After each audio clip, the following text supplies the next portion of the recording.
ৰাতিপুৱা ভাত খাই আহিলে নে ভাত নোখোৱাকৈ? ভাত খোৱা নাই? আচ্ছা, ভাত খালেও বা নাখালেও আমাৰ গাতটোতো শক্তি আছে, হয় নহয়? গতিকে মোৰ লগত একেলগে ক'ব, ভাৰত মাতা কি, ভাৰত মাতা কি। একদম পুৰা আছে।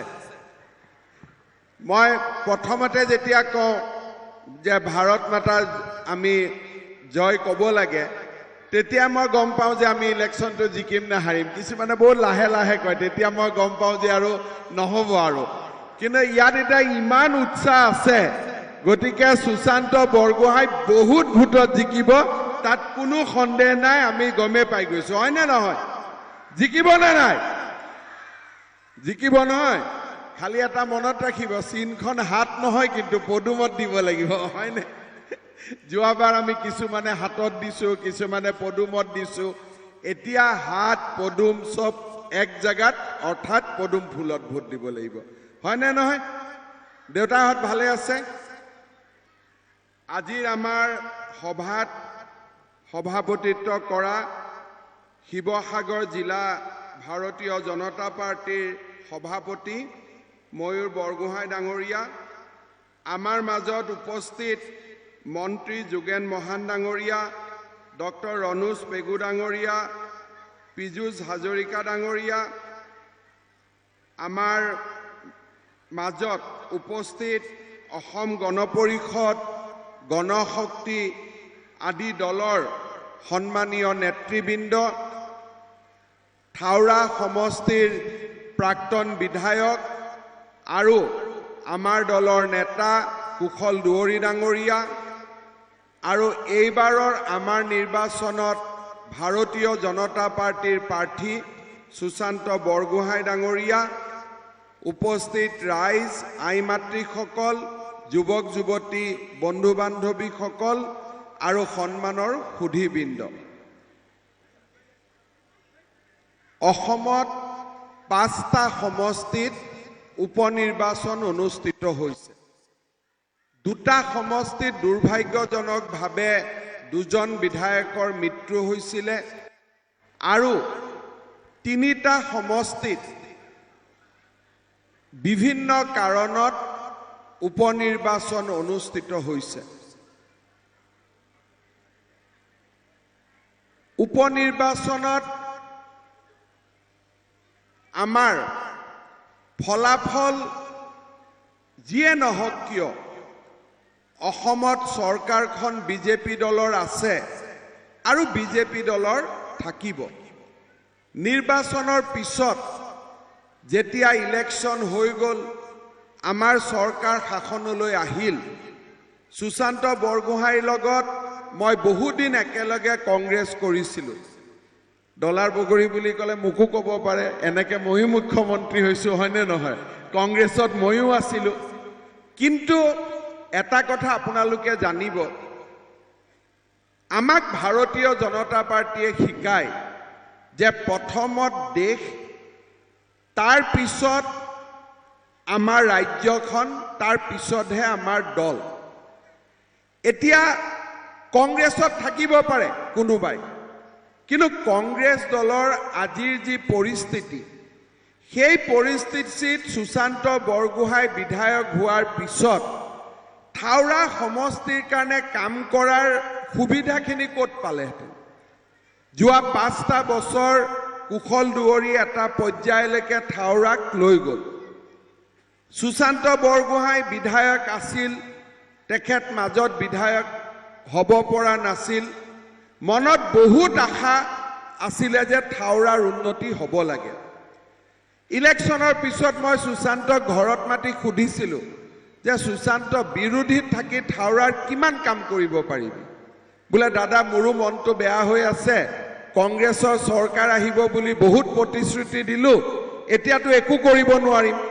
মই বোলো নহয়, কংগ্ৰেছৰ MLA হ'লেও কিছু কামটোতো হ'ব, কিন্তু বিজেপিৰ MLA হ'লে আমি যিমান কাম কৰিব পাৰিম, কংগ্ৰেছৰ MLA হ'লে সিমান কাম এইকাৰণেই নহয় যে বিধায়কজনক আমি মাতিলে আহিব নোৱাৰে, আহিলে টিভিত নিউজ বাজিব, আহিলে পেপাৰত নিউজ হ'ব, বিৰোধী পক্ষৰ বিধায়কসকল আমাৰ ওচৰত আহিবৰ কাৰণে বেয়া পায়, তেওঁলোকৰ দলৰ মানুহে ভাল নাপায়। তেনেকৈ থাকোঁতে বিৰোধী পক্ষৰ লগত থকা সমষ্টিবিলাক পিছুৱাই গৈ থাকে। সুশান্তই মোক ক'লে, দাদা কেইটামান দিন সময় দিয়ক, মই চিন্তা কৰোঁ। মই কুশল দুৱৰীৰ লগতো আলোচনা কৰিলোঁ যে কুশল, আমিতো আমাৰ নিজৰ কাৰণে পাৰ্টি কৰা নাই, আমি ৰাইজৰ কাৰণেহে কৰিছোঁ। গতিকে ৰাইজৰ যদি উন্নতি নহয় তেতিয়াহ'লে আমিনো পাৰ্টি কৰি কি লাভ হ'ব?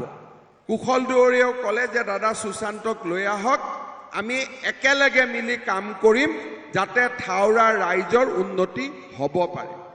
আপোনালোকে চিন্তা কৰক যে 5 বছৰটো সুশান্ত জিকিছিলে, বিধায়ক আছিলে।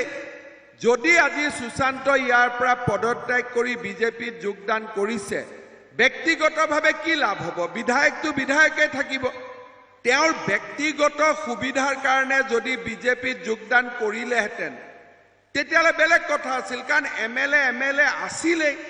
গতিকে মেট্ৰিক পাছ কৰা ল'ৰা এটাক আকৌ এবাৰ মেট্ৰিক পাছ কৰা চাৰ্টিফিকেট কিয় লাগে? দুবাৰ চাৰ্টিফিকেটটো নালাগে।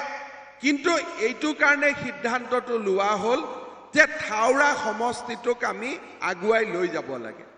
আৰু আজি যদি থাওৰা ৰাইজৰ কাৰণে সুশান্ত বৰগোহাঁই কিবা সিদ্ধান্ত লৈছে, তেতিয়াহ'লে সুশান্ত বৰগোহাঁইক থাওৰা ৰাইজে আশীৰ্বাদ দিব লাগিব।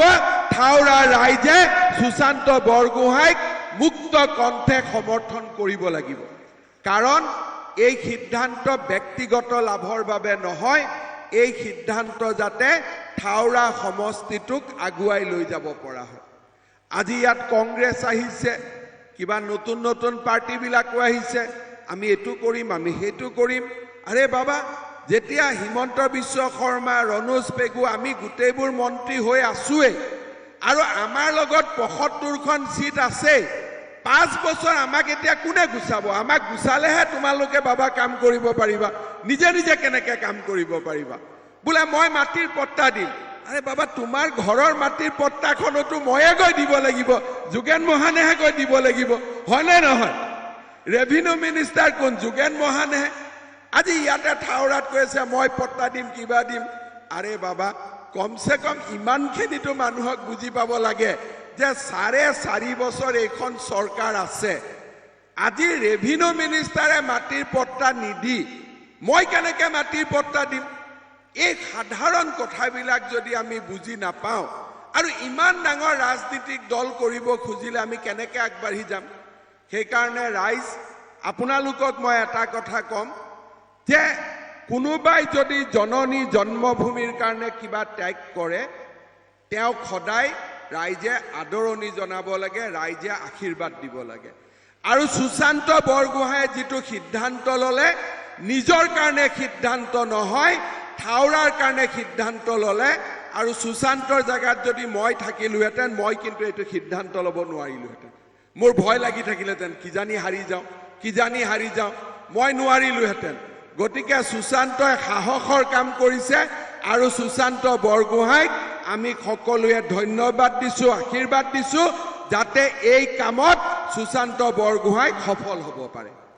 আৰু তাতকৈ ডাঙৰ কথা, সুশান্ত বৰগোহাঁইক ইলেকশ্যন জিকাবৰ কাৰণে কুশল দুৱৰীয়ে যিমান কাম কৰিছে, সেয়া অকল বিজেপিতহে সম্ভৱ হ'ব পাৰে, আন কোনো দলত এয়া সম্ভৱ হ'ব নোৱাৰে, কোনো দলত হ'ব নোৱাৰে। আজি যদি কংগ্ৰেছৰ 2জন মানুহৰ এনেকুৱা হয়, ইজনে সিজনক হিন্দী খানিব, পিছফালে দিব, যি পাৰে চব কৰিব। কিন্তু কুশল দুৱৰীয়ে যি নিষ্ঠা আৰু আস্থাৰে সৈতে সুশান্ত বৰগোহাঁইৰ কাৰণে কষ্ট কৰিছে, আৰু এই 2জন ব্যক্তি যেতিয়া লগ হৈছে, থাওৰাৰ উন্নয়নক কোনেও ধৰি ৰাখিব নোৱাৰে। থাওৰাত উন্নয়ন হ'বই, সেই কথা নিশ্চিত। শ্ৰদ্ধাৰ ৰাইজ, থাওৰাৰ পৰা আমি অলপ আগলৈ গৈছোঁ। নিৰ্বাচন আহিলে, নিৰ্বাচনত পৰৱৰ্তী পৰ্যায়ত অসমত বিজেপি দলৰ চৰকাৰ গঠন হ'ল। যোৱা 4টা মাহত আমি অত্যন্ত নিষ্ঠাৰে সৈতে ৰাইজক সেৱা কৰিবলৈ চেষ্টা কৰিছোঁ। আমি দায়িত্ব লৈ দেখিছিলোঁ যে গোটেই অসমখনত ডেকা ল'ৰা ছোৱালীবিলাক ড্ৰাগছৰ কবলত পৰিছে সৰু সৰু ল'ৰা ছোৱালীবিলাকে কাপ চিৰাট কিনিছে ফেন্সিডাইল কিনিছে ড্ৰাগছ খাইছে একোখন ঘৰ ধ্বংস হৈ গৈছে আমি চিন্তা কৰিছিলো এইবোৰ ক'ৰ পৰা আহে কেনেকৈ আহে মই পুলিচক কৈছিলো ড্ৰাগছ ধৰিব লাগে মই ভাবিছিলো ক'বাত 1 কোটি 2 কোটি টকাৰ ড্ৰাগছ পাম আজি ৰাতিপুৱাও আমি কাৰ্বি আলঙত প্ৰায় 1 কোটি টকাৰ ড্ৰাগছ ধৰিছো আৰু মই দায়িত্ব লোৱাৰ পিছত আজিলৈকে 400 কোটি টকাৰ ড্ৰাগছ এতিয়ালৈকে আমি জব্দ কৰিছো আপোনালোকে চিন্তা কৰক এই 400 কোটি টকা দি কিমান পৰিয়ালৰ জীৱন ধ্বংস হ'লহেঁতেন কিমান পৰিয়ালৰ ল'ৰা ছোৱালী শেষ হৈ গ'লহেঁতেন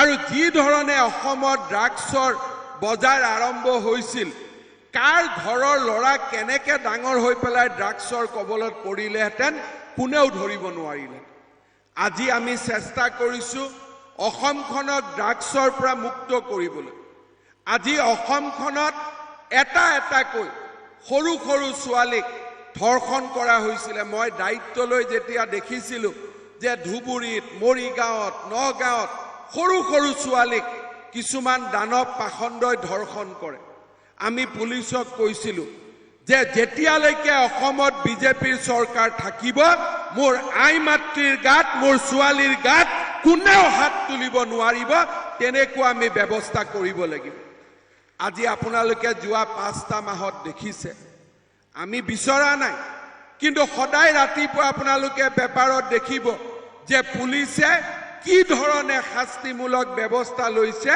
কি ধৰণে আজি আমাৰ অসমখনক সুৰক্ষিত কৰাৰ বাবে আমি চেষ্টা চলাইছো আজি আমি অসমৰ ৰাইজৰ কাৰণে আজি সমগ্ৰ শক্তিৰে সৈতে আমি ৰাইজক সেৱা কৰাৰ বাবে চেষ্টা কৰিছো অসমখন যাতে ড্ৰাগছৰ পৰা মুক্ত হয় ধৰ্ষণৰ দৰে ঘটনা যাতে আমাৰ ৰাজ্যত কেতিয়াও নহয় আৰু ছোৱালী ল'ৰা সকলোৱে যাতে সুৰক্ষিত হৈ থাকিব পাৰে আমি প্ৰচেষ্টা কৰিছিলো যে অসমখনত কেনেকৈ ৰাইজৰ মাজত এটা নতুন পৰিৱেশ সৃষ্টি কৰিব পাৰি দ্বিতীয় অফিচত যাওক লাইসেন্সখন বনাবৰ কাৰণেও আমি টকা দিব লাগে মাটিৰ কামত যাওক ৰেভিনিউ অফিচত মাটিৰ নামজাৰি এটা কৰিবৰ কাৰণেও মানুহে টকা দিব লাগে এডুকেশ্যন অফিচত যাওক পেনশনৰ কাম কৰিবৰ কাৰণে মানুহে টকা দিব লাগে তেনেকৈ সমাজ নচলে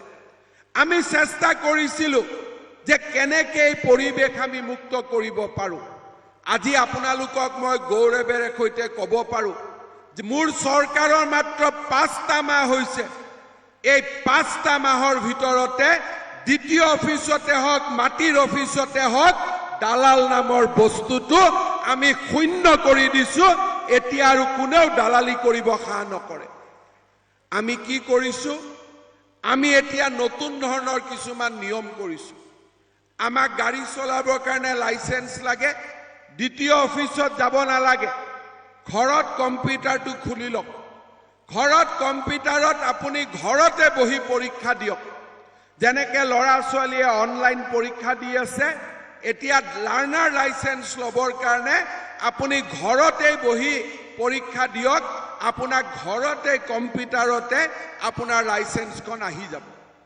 মাটিৰ কাৰণে আপুনি অফিচত যাব নালাগে বসুন্ধৰা নামেৰে আমি এটা পোৰ্টেল খুলিছো আপোনাৰ কি কাম মাটিৰ আছে আপুনি মাত্ৰ পোৰ্টেলত লিখি দিয়ক চৰকাৰী কৰ্মচাৰীয়ে নিজে আহি আপোনাৰ কাম কৰি লৈ যাব নিবনুৱা ডেকা ল'ৰা এমপ্লয়মেন্ট এক্সচেঞ্জত আপুনি যাব নালাগে ঘৰত বহি আধাৰ কাৰ্ডখন দি দিয়ক ঘৰতে বহি আপোনাৰ নাম নিবনুৱা পঞ্জীয়ন কেন্দ্ৰত পঞ্জীয়ন হ'ব আমি লাহে লাহে এনেকুৱা এখন সমাজ সৃষ্টি কৰিব খুজিছো যাতে অসমৰ ৰাইজ চৰকাৰী অফিচত যাব নালাগে ঘৰত বহি কম্পিউটাৰৰ পৰাই চৰকাৰৰ সকলো আঁচনিৰ আপোনালোকে সুফল লাভ কৰিব পাৰে আজি আমাৰ ৰাজ্যখনক এটা নতুন দিনলৈ আমি লৈ যোৱাৰ বাবে প্ৰচেষ্টা কৰিছো যোৱা 5 মাহৰ ভিতৰত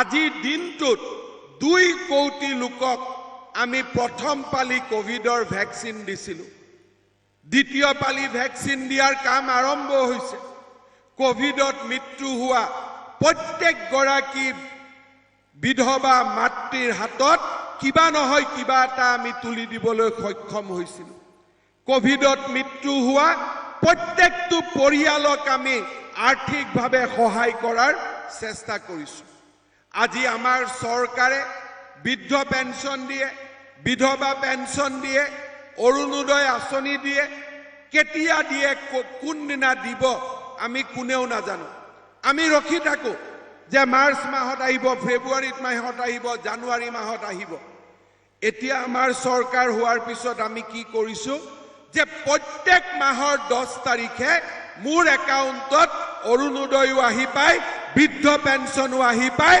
বিধবা পেঞ্চনো মোৰ একাউণ্টত আহি পায় যোৱাকালি মই ভৱানীপুৰত গৈছিলো এগৰাকী বুঢ়া মানুহে কৈছে যে 10 তাৰিখে এতিয়া টকাটো পাও আগতে টকাটোৰ প্ৰতি বৰ লোভ নাছিলে এতিয়া যেহেতু 10 তাৰিখে পাও 250 টকাটো 500 কৰি দিব পাৰে নেকি অলপমান কাম মনত আহিব তাৰ মানে আপোনালোকে চাওক যে যি মানুহৰ মনত বিশ্বাসে নাছিল যে মাৰ্চত পাম এপ্ৰিলত পাম এতিয়া নিয়মীয়াকৈ দৰমাহাৰ দৰে টকাটো মোৰ বেংক একাউণ্টত সোমাইছে প্ৰত্যেক মাহৰ 10 তাৰিখে 42 লাখ পৰিয়ালৰ ঘৰত চৰকাৰৰ পুঁজি বেংক একাউণ্টত জমা হয় এতিয়া মোক ৰাইজে কৈছে যে 10 তাৰিখে ইমান ধুনীয়াকৈ পায় আমিহে অৰুণোদয় পোৱা নাই আমি পালেও ভাল আছিল ৰাতিপুৱাই মই ইয়াত আহোঁতে হিচাপ কৰি আহিছো যে আমাৰ ঠাউৰাত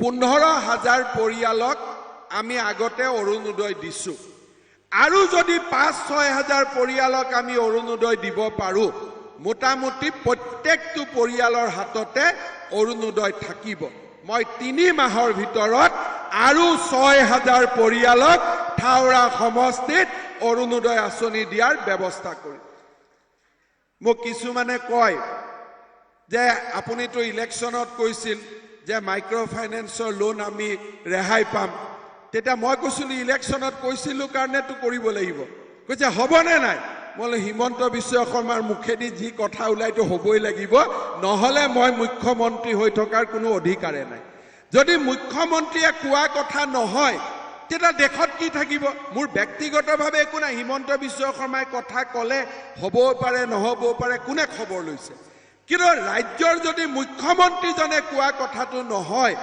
তেতিয়ালেতো ৰাইজে চৰকাৰক বিশ্বাস নকৰিব হয় নে নহয় সেই কাৰণে এতিয়া আমি আইসকলক কৈছো যে যিসকলে বেংকৰ টকা ভৱিষ্যতে লোন ল'ব খোজে ঘূৰাই দি থাকিব খোজে তেওঁলোকক আমি বন্ধন কিবা কিবি বেংকৰ চেকবিলাক নৱেম্বৰ মাহৰ পৰা আমি আইসকলৰ হাতত চেক দি দিম যে আইসকল এই টকা আপোনালোকক দিলো আপোনালোকে বেংকত দিব আৰু লোন ল'ব আৰু যিসকলে লোন নলয় ভৱিষ্যতে তেওঁলোকৰ লোনটো আমি মাৰি দিম আৰু আমি মাৰি দি কাগজখন আপোনালোকক দি দিম যে আইসকল এতিয়া আৰু শান্তিত থাকক আপোনাৰ ঘৰত আৰু কোনো এজেণ্ট নাহে এটা কেতিয়াৰ পৰা হ'ব হেতু এটা ডাঙৰ কথা এতিয়া আমি এইটোকে কৈছো যে প্ৰথম এই কামটো নৱেম্বৰ মাহত শিৱসাগৰ জিলাৰ পৰাই আমি প্ৰথম এই কামটো আৰম্ভ কৰিম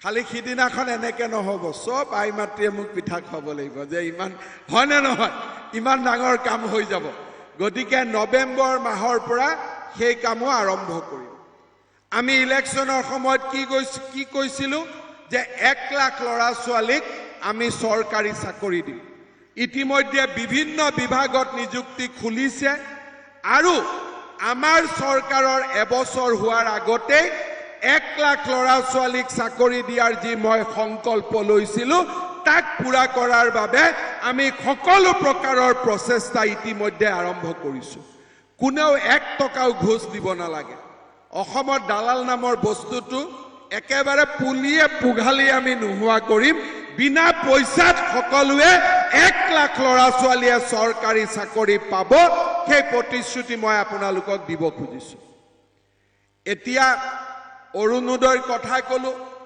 অৰুণোদয় 830 টকা আছিল 5 মাহৰ ভিতৰত আমি ইয়াক 1000 কৰিলো অহা বছৰত আৰু বাঢ়িব অৰ্থাৎ অৰুণোদয়ক মই এনেকুৱা পৰ্যায়লৈকে লৈ যাব খুজো যে কোনো আই মাতৃয়ে যাতে লৰা ছোৱালীৰ টিউচনৰ খৰচটোৰ কাৰণে চিন্তা কৰিব নালাগে নিজৰ অকণমান হলেও খৰচ অৰুণোদয়ৰ পৰা ওলাব পাৰে আপোনালোকে দেখিব যে 5 বছৰত প্ৰত্যেকটো বছৰতে অৰুণোদয় বাঢ়ি বাঢ়ি গৈ থাকিব যাতে 10 তাৰিখে দৰমহাৰ দৰে অৰুণোদয়ৰ ব্যৱস্থা হৈ পৰে আজি আপোনালোকে চিন্তা কৰক এই 5 মাহত আমি অসমত কিমান কাম হাতত লৈছো তাৰ কোনো লেখ জোখ নাই আপোনালোকে জানি আচৰিত হ'ব এই থাউৰাত আমি তাক অনুভৱ কৰিব নোৱাৰো আমাৰ অসমৰ যিসকল পুৰণা জনগোষ্ঠী আছিল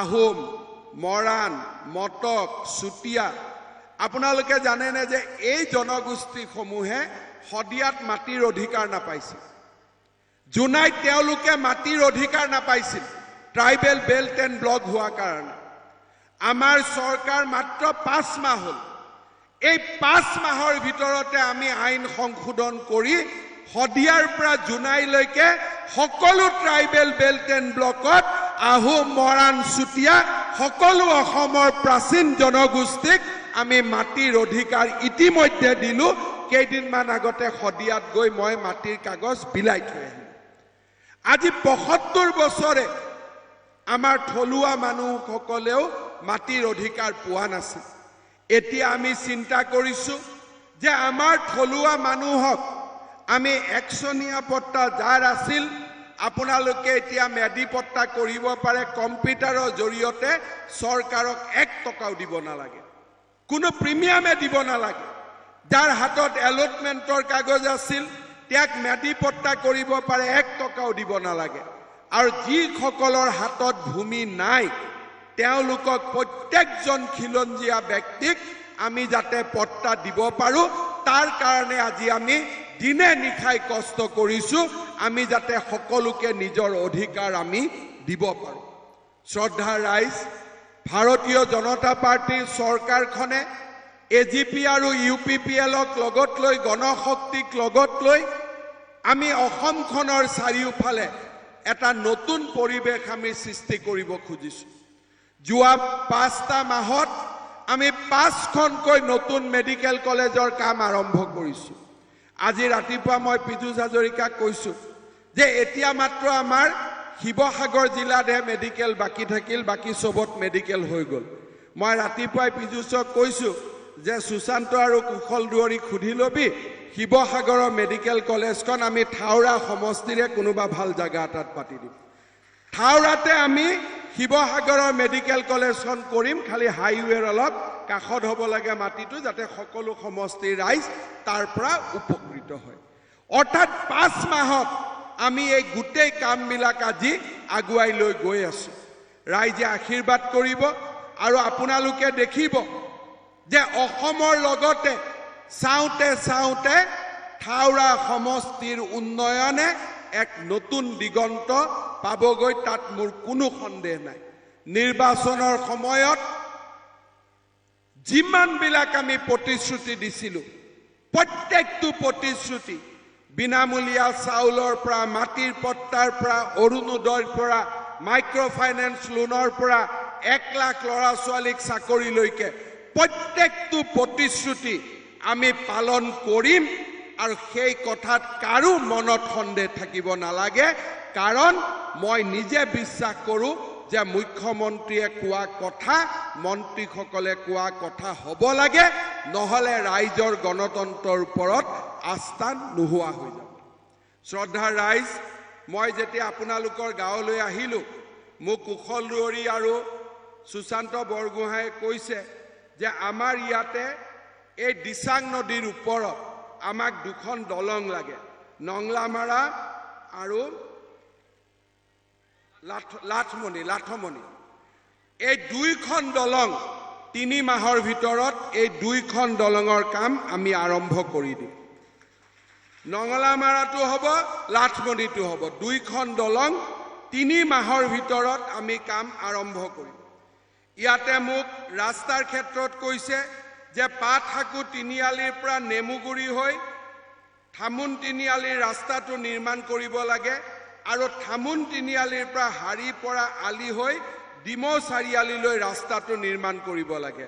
3 মাহৰ ভিতৰত এই দুটা ৰাস্তাৰ নিৰ্মাণৰ কামো আমি আৰম্ভ কৰিম। এই প্ৰতিশ্ৰুতি মই আপোনালোকক দিছোঁ। শ্ৰদ্ধাৰ ৰাইজ, আমাৰ ইয়াতে কৈছে যে আমাৰ যিখন নেমুগুৰি উচ্চতৰ মাধ্যমিক বিদ্যালয় আছে তাতে আৰ্ট ষ্ট্ৰীমটো দিব লাগে। হায়াৰ ছেকেণ্ডাৰীত সায়েন্সটো আছে, আৰ্টছটো দিব লাগে। মই কৈছোঁ যদি দিবই লাগে অকল আৰ্টছটো কিয় দিওঁ, একেলগে কমাৰ্চটো দি দিওঁ, লেঠা মৰি যাওক। সায়েন্সে আৰ্টছে কমাৰ্চে দুইটা দি দিওঁ যাতে আমাৰ ল'ৰা ছোৱালী আৰু কষ্ট পাব নালাগে।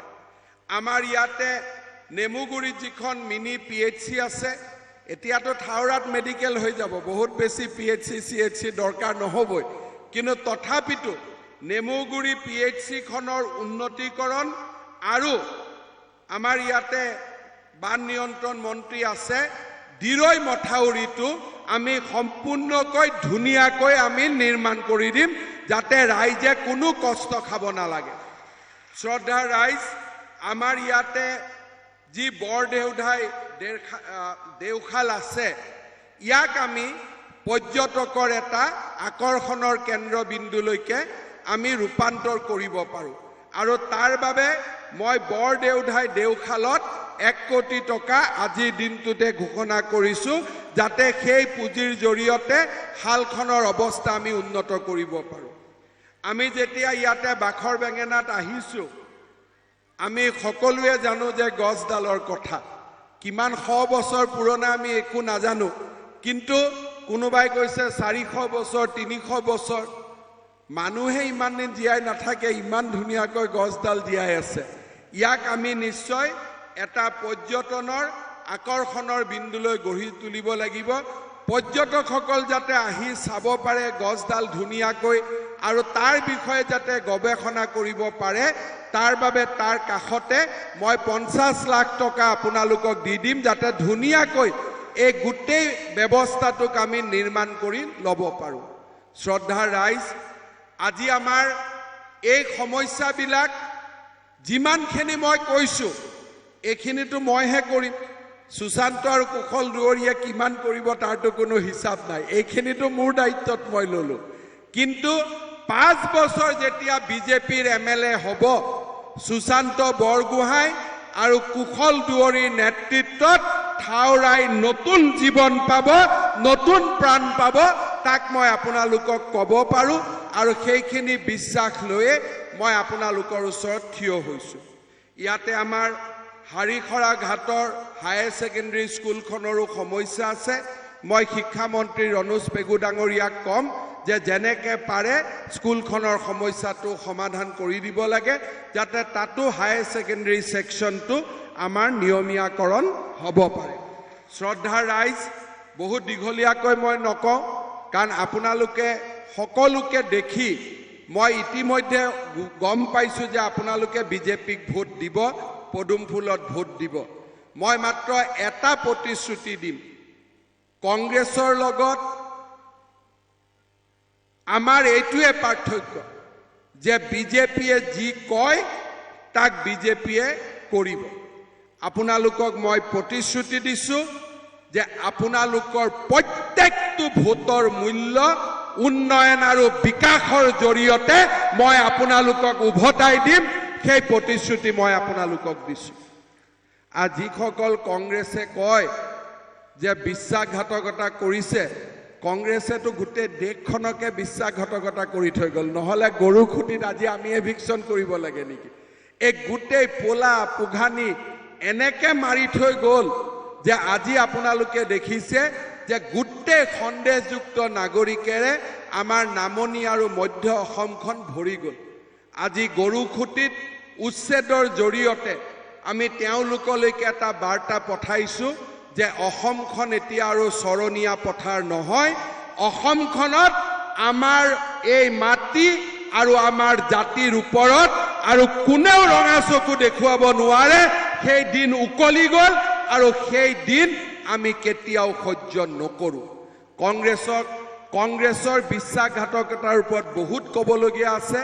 আজি আমি বহুত দূৰলৈ নাযাওঁ, কাৰণ ৰাইজে দুবাৰকৈ ইলেকশ্যনত তেওঁলোকক ভোট নিদি ৰাইজে যি মেছেজ দিব লাগে দিছে। মই মাত্ৰ এটাই কথা কওঁ যে আজি আমাৰ শিৱসাগৰ সমষ্টিত এজন MLA হৈছে। ৰাতিপুৱাৰ পৰা পীযুষ হাজৰিকা আৰু মোক কৈ থাকে, দাদা মোৰ ৰাস্তাটো বনাই দিয়ক, দাদা মোৰ অমুকটো কাম কৰি দিয়ক। মই তেওঁক সোধোঁ যে আপুনি শিৱসাগৰৰ কামখিনিৰ কাৰণে আমাক কয়, আকৌ থাউৰাত আহি কয় মই কৰি দিম বুলি। এইটো কেনেকৈ সম্ভৱ হ'ব পাৰে? গতিকে আপোনাক মই কওঁ যে নিৰ্দলীয় বিধায়কে মাটিৰ পট্টা দিয়া ৰেকৰ্ড এই পৃথিৱীৰ ক'তো নাই। ক'ৰবাত আছে নেকি নিৰ্দলীয় বিধায়কে মাটিৰ পট্টা দিয়া? গোটেই যাৰ দল নাই, এজন MLA তেওঁ যদি আহি গদা ঘূৰাব আৰম্ভ কৰে, মানুহেতো হাঁহাৰ বাদেতো আৰু বেলেগ উপায় একো নাই। গতিকে তেওঁক দেখিলে যিমান ইচ্ছা হাঁহি ল'ব, হাঁহাত কোনো আপত্তি নাই। কিন্তু থাউৰাৰ উন্নয়ন আৰু বিকাশৰ বাবে আমি কুশল দুৱৰীয়া আৰু সুশান্ত বৰগোহাঁইৰ নেতৃত্বত বিজেপি দলক ভোট দি আমি আমাৰ থাউৰা সমষ্টিটোক বিকাশৰ নতুন দিগন্তলৈ লৈ যাম। এই অনুৰোধেৰে মই আপোনালোকক ভাৰতীয় জনতা পাৰ্টিক পদুম ফুলৰ চিনত ভোট দিবলৈ অনুৰোধ জনালোঁ। ধন্যবাদ। জয় হিন্দ, বন্দে মাতৰম। মোৰ লগত একেলগে ক'ব, ভাৰত মাতা কি, ভাৰত মাতা কি, ভাৰত মাতা কি। বহুত বহুত ধন্যবাদ। ধন্যবাদ আমাৰ মাননীয় মুখ্যমন্ত্ৰী মহোদয় ডাঙৰীলৈ। তেখেতৰ বহুমূলীয়া বক্তব্য আপোনালোকে নিশ্চয় শুনিলে। তেখেতৰ বহুমূলীয়া বক্তব্যই আপোনালোকৰ সৰ্বাংগীন উন্নয়নৰ কথা কি ধৰণে প্ৰকাশ পালে, তাৰ কাৰণে আপোনালোক সকলোলৈ মই ধন্যবাদ জনাই আজি সভা ইমানতে সামৰণি মাৰিছোঁ। ধন্যবাদ।